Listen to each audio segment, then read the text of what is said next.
Berkali-kali Jokowi itu melakukan malfunction dalam urusan bernegara. Sudah mesti di-impeach sebetulnya. Ini bahaya nih orang. Sobat Era sekalian, sejak dari awal, sejak dari hari pertama diangkat sebagai para pembantu Presiden Jokowi, para pembantunya ini tidak benar-benar berpikir bagaimana mensukseskan program pemerintah. Dan at the same time, Presiden Jokowi juga tidak mengelola kementerian ini dengan secara profesional. Jadi sebenarnya kalau kita bicara impeachment yang paling potensial terhadap Presiden Jokowi itu adalah kalau terbukti memang ijazahnya palsu.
Assalamualaikum warahmatullahi wabarakatuh. Sobat RH sekalian, jumpa lagi kita di channel yang keren ini. Keren cadas ya. Sobat semuanya, kita ambil satu berita ya mengenai Rocky Gerung yang keluarkan pernyataan keras ya, yaitu tadi ya, lagi Rocky keluarkan pernyataan keras, Jokowi pantas dimakzulkan. Apa masalahnya ya? Coba kita bacakan komentar Sobat RH dan terutama terlebih dahulu kita bicarakan apa isinya ya, keberatan Rocky Gerung tersebut.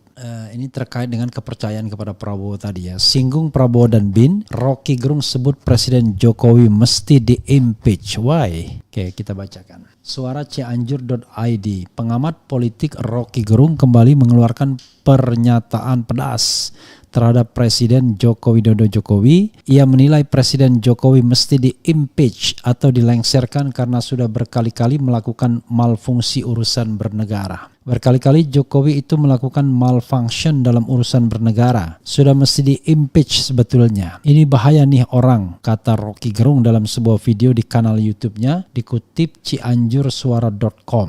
Rocky Gerung mengomentari keputusan Jokowi yang menugaskan Menteri Pertahanan Prabowo Subianto untuk mengelola informasi intelijen, satu diantaranya dari Badan Intelijen Negara BIN. Rocky mengatakan keputusan Jokowi itu berkaitan dengan ambisi politisnya dan membuat negeri menjadi berantakan. Makin lama kita anggap memang enggak ada kapasitasnya selain keinginan untuk terus berkuasa, kata Rocky. Rocky pun sedikit membandingkan kondisi politik di Vietnam dan Selandia Baru. Seperti diketahui, pemimpin di kedua negara tersebut baru-baru ini mundur tanpa adanya upaya impeachment atau pemakzulan. Sementara negara-negara lain di Vietnam, kita lihat di New Zealand itu ada etika, kata Rocky. Di sisi lain, Rocky menilai langkah Jokowi dapat memberikan kewenangan lebih pada Prabowo Subianto. Hal ini ia nilai sebagai bentuk politisasi BIN, juga perlawanan Jokowi kepada Ketua Umum Partai Demokrasi Indonesia Perjuangan Megawati Soekarno Putri. Ini Megawati Soekarnowati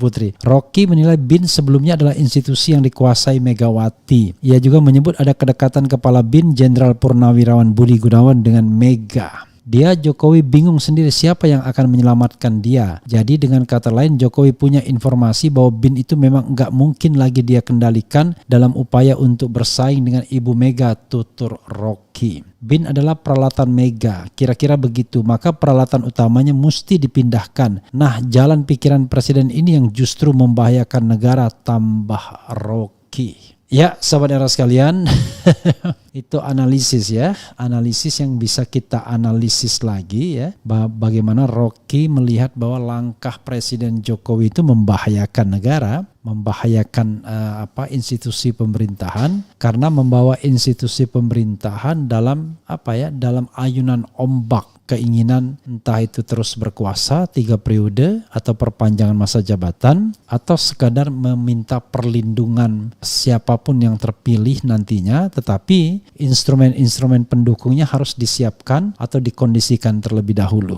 Jadi BIN adalah salah satu instrumen pendukung seperti yang saya katakan di awal video sebelumnya ya, bahwa kalau kita bicara mengenai institusi-institusi yang dikuasai oleh Teguh Umar dan institusi yang dikuasai istana, kita melihat bahwa institusi hukum justru lebih banyak berkiblat ke Teguh Umar. Theoretically, kejaksaan ya itu kita tahu bahwa ST Burhanuddin adalah saudaranya dari Hasanuddin ya, TB Hasanuddin, yang tidak lain adalah kader senior di Partai Demokrasi Indonesia Perjuangan. Lalu KPK diduga dekat dengan BIN, jadi Firly. Jadi masih dalam kendali Teguh Umar plus BIN sendiri. Jangan lupa di awal periode kedua masa pemerintahan Presiden Jokowi itu BIN ditarik koordinasinya langsung di bawah Presiden, tidak lagi di bawah Kemenko Polhukam. Jadi tidak heran di sini sepertinya Kementerian Politik Hukum dan Keamanan tidak dilibatkan. Jadi baliknya ke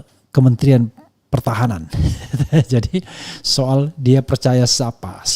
Ini sama seperti ketika menanggulangi hal yang terkait dengan COVID-19 yang dipercaya Luhut Binsar Panjaitan, yang tidak lain adalah Menteri Koordinator Maritim dan Investasi. Harusnya kan yang dipercaya itu Menteri Koordinator Pembangunan Sumber Daya Manusia yang membawahi Kementerian Kesehatan, lalu Menteri Kesehatan. Karena governance-nya kan kalau dia bencana darurat kesehatan masyarakat, leading sektornya harusnya Menteri Kesehatan. Kalau dia darurat bencana nasional, leading sektornya harusnya Kepala BNPB, Badan Penanggulangan Bencana Nasional, BNPB ya. Tapi yang terjadi adalah justru Luhut Binsar Panjaitan yang menjadi leading sektor.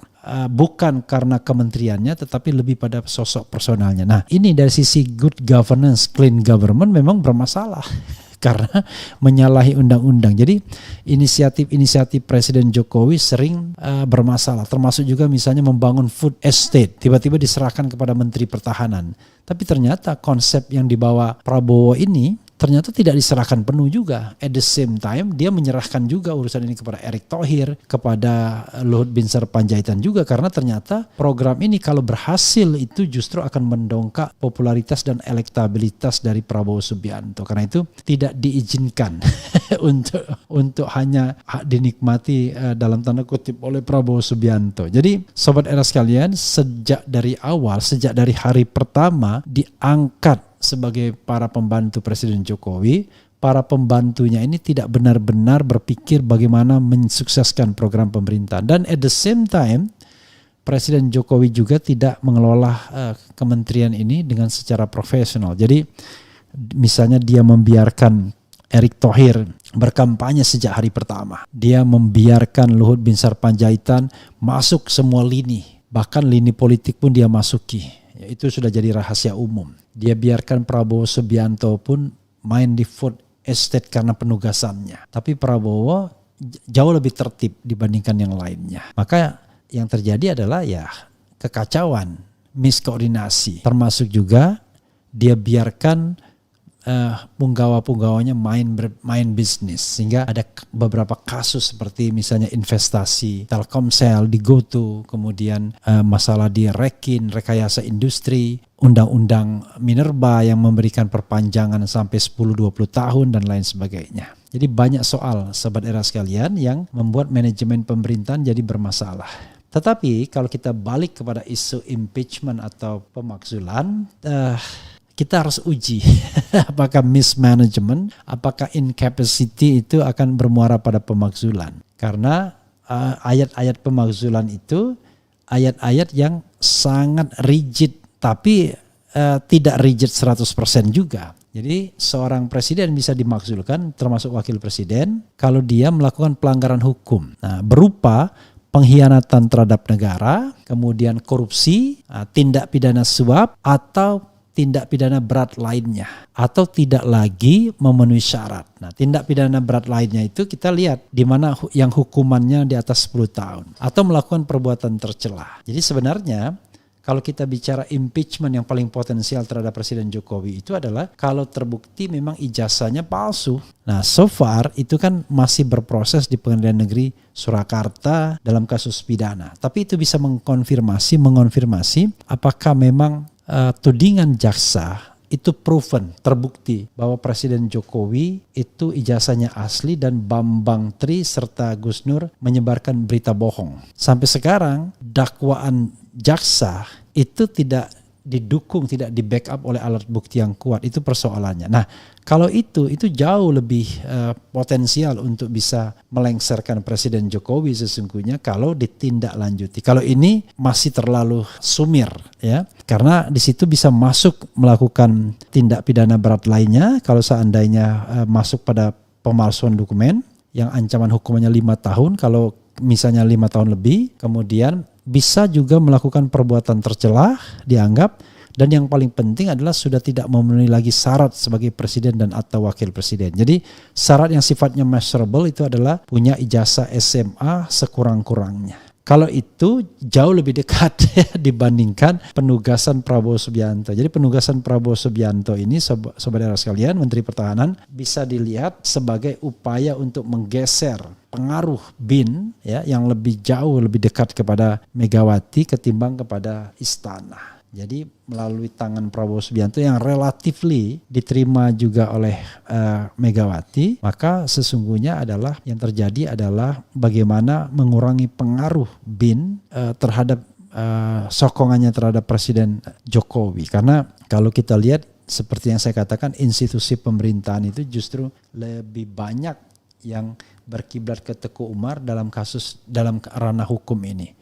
KPK, BIN, Kejaksaan Agung itu justru berkiblat kepada lebih banyak kepada Teguh Umar. Nah, ini satu soal ya, saudara sekalian, yang kita lihat struggle for power, dan ujung-ujungnya ya bisa 3 periode, bisa perpanjangan masa jabatan, bisa juga kembali ke Undang-Undang Dasar 1945, bisa juga penundaan pemilu dan lain sebagainya. Jadi sepertinya data intelijen itu bisa digunakan sebagai alat legitimasi. Tapi sekali lagi, kalau ini dikatakan sebagai hal untuk masuk kepada impeachment, rasanya masih terlalu jauh. Yang ceto welo-welo yang jelas itu kalau terbukti ijazahnya palsu. Nah itu jelas, udah sangat jelas itu. Itu kelihatan betul. Tetapi sekali lagi, impeachment hanya bisa dimulai kalau ada inisiatif dari DPR. Kalau tidak ada ya nggak bisa. Kecuali yang bersangkutan mengundurkan diri, ya itu tanpa harus proses impeachment. Betul sekali ide dan pendapat Bung RG tentang Jokowi.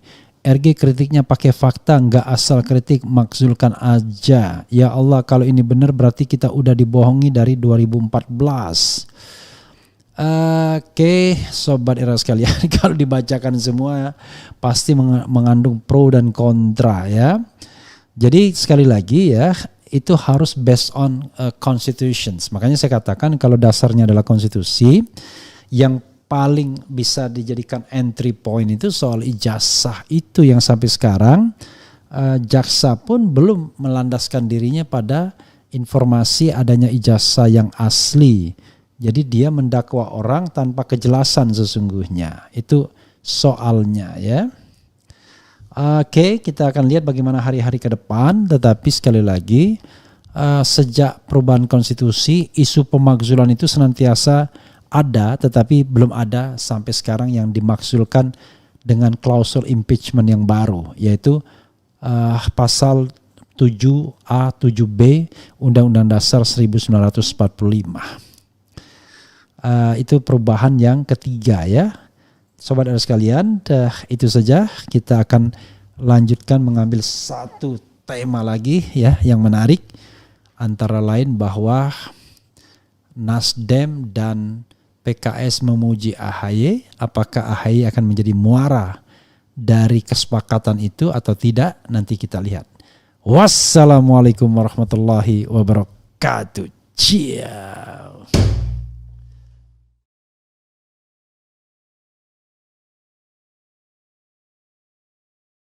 Sahabat daerah sekalian, saya akan mengupdate ini analisis dari Fadila ini ya, Rizal Fadila, dan ini menarik ya, karena analisis ini tentu beda dengan berita ya. Analisis kan sebagian dari analisis itu harapan, sebagian barangkali spekulasi, sebagian adalah kecenderungan.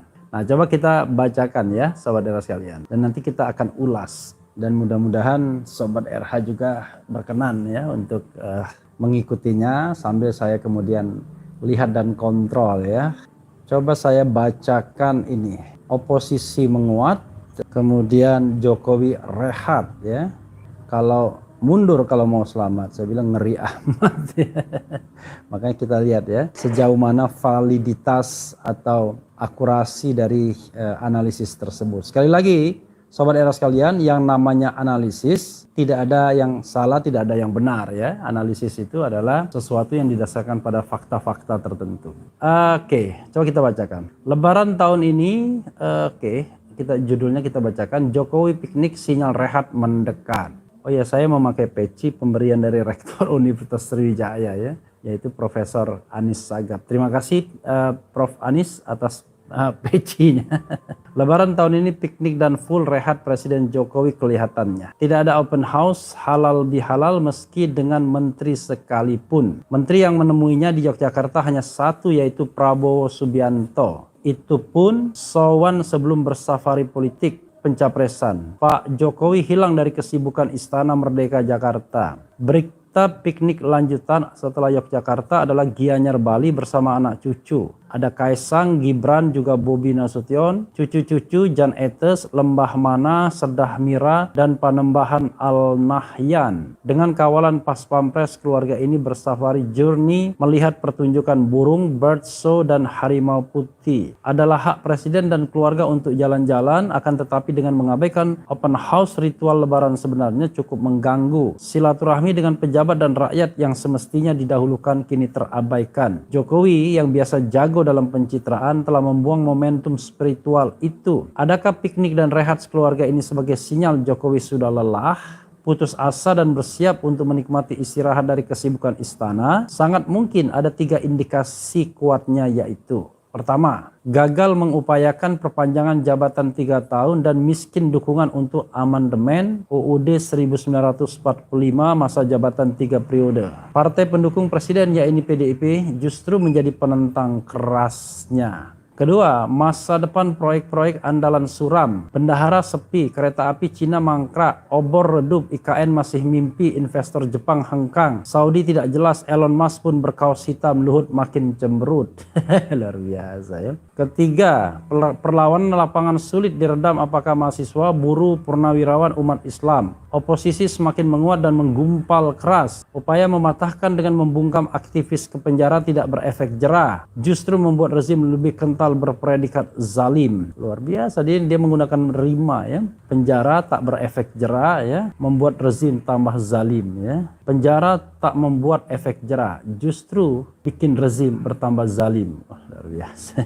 Jokowi bertahan sampai 2024 saja merupakan prestasi atau blessing in disguise. Kendaraan sedang meluncur ke bawah, bukan berjalan datar. Harapan berubah peran hingga berujung bagus atau husnul khotimah tidak terlihat, bahkan semakin tertutup. Jokowi meredup, mentor strateginya AM Hendro uzur karena sakit. Luhut Panjaitan sudah diposisikan musuh bersama. Isu akan mundur pun merebak, sementara kepala BIN Budi Gunawan tidak berada di kubuhnya. Jokowi kehilangan pegangan. Mungkinkah para Taipan masih setia? Belum tentu. Mereka adalah bandar yang berkalkulasi pragmatis, dapat memegang dan mudah pula melepas. Rakyat sudah berat bertoleransi dan hilang kesabaran untuk tetap memberi mandat. Meski disebut intoleran atau radikal atas sikap kritis atau perlawanannya, nampaknya sudah tidak peduli lagi. Rakyat ingin pengelola negara segera berganti atau berubah. Ada 3 opsi yang mungkin terjadi. Pertama, Presiden Jokowi ditinggalkan baik oleh partai koalisi maupun para menteri. Koalisi sudah retak berjalan sendiri-sendiri. Akan ada menteri yang mengundurkan diri dan reshuffle tidak menolong lagi. II semua ya. Kedua, Presiden dan Wapres mengundurkan diri hingga triumvirat menggantikan untuk kemudian MPR memilih Presiden, Wakil Presiden hingga 2024. Prabowo Puan mungkin serius sedang mengincar. Ketiga, Jokowi tidak mundur dan bertahan meski hancur-hancuran. Jokowi bertahan meski hancur-hancuran. 2022-2024 menjadi fase babak belur. Resiko siap ditanggung sebagai akhir yang buruk, su'ul khotimah. Untuk pilihan ini Jokowi dan anak-anak terancam penjara. Nampaknya dalam keputusasaan mungkin ditunjang nasihat paranormal, maka pilihan berhenti di perjalanan lebih rasional dan membuka peluang Jokowi dan keluarga untuk dapat selamat. If he is lucky, itu jika Pak Jokowi masih beruntung. Jika beruntung, FNN, Bandung 7 Mei 2022. Ngeri amat.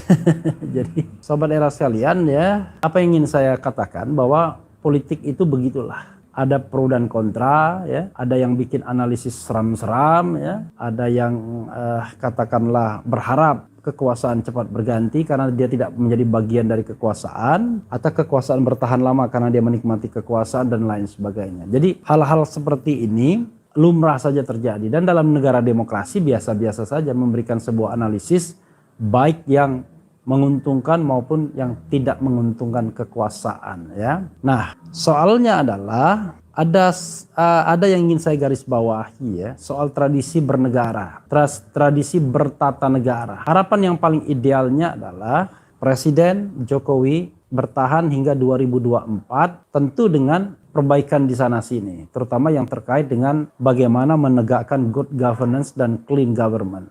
Jokowi tidak cawe-cawe dalam perhelatan 2024, tidak perlu menyiapkan putra mahkota, cukup menyiapkan sebuah transisi pemerintahan yang baik saja. Nah, itu sudah lebih dari cukup, more than enough. Tapi kalau Jokowi misalnya menyiapkan transisi pemerintahan untuk agar pemerintahannya bertahan ya, maka disitulah akan terjadi permasalahan. Sebagai contoh misalnya, hari belakangan ini rasanya beberapa menteri Jokowi tidak fokus lagi pada pekerjaannya. Karena kesibukannya adalah mengurusi hal-hal di luar portofolionya.